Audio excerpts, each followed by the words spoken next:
Assalamualaikum. Jom kita buat rendang ayam. Okey, bahan-bahan yang tertulis dalam video ni kita kisar halus. Okey, kita ada bahan penumis 3 sekawan. Kemudian kita ada sedikit serbuk cili, sedikit rempah kari ikan dan sedikit rempah kari ayam. Okey, serbuk ketumbar, tinta manis, tinta putih tu kita kisar sekali dengan bahan-bahan yang lain. Kita kisar halus, kemudian kita tumis serai, tumis 3 sekawan, kemudian kita tumis bahan yang kita kisar tadi. Kita tunggu sehingga terbit minyak. Kemudian rempah kari ikan, ayam dan serbuk cili kering tu kita campurkan dengan sedikit air dan kita kacau-kacau.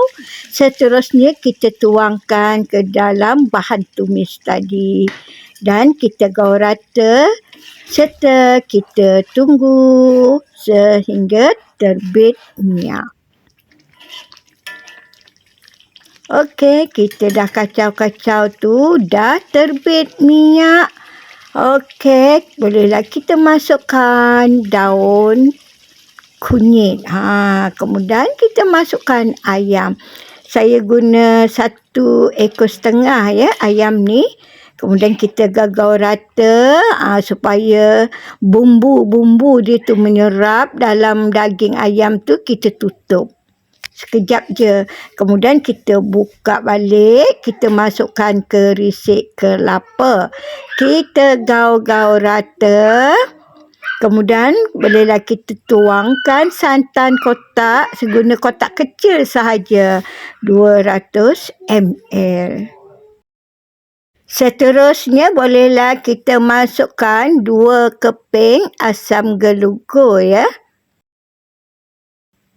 Okey, kemudian kita masukkan gula pasir biar ada rasa manis ya, manis sikit-sikit ya.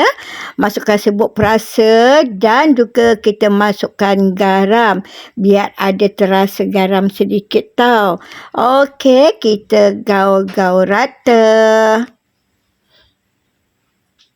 Dan kita tunggu sehingga kuah ni menjadi pekat dan terbit minyak. Kemudian bolehlah kita masukkan daun limau purut. Kita gaul-gaul rata. Dan kita rasalah. Kalau ada yang kurang kita lengkapkan. Okey, dah siap. Dah boleh dihidang. Bye.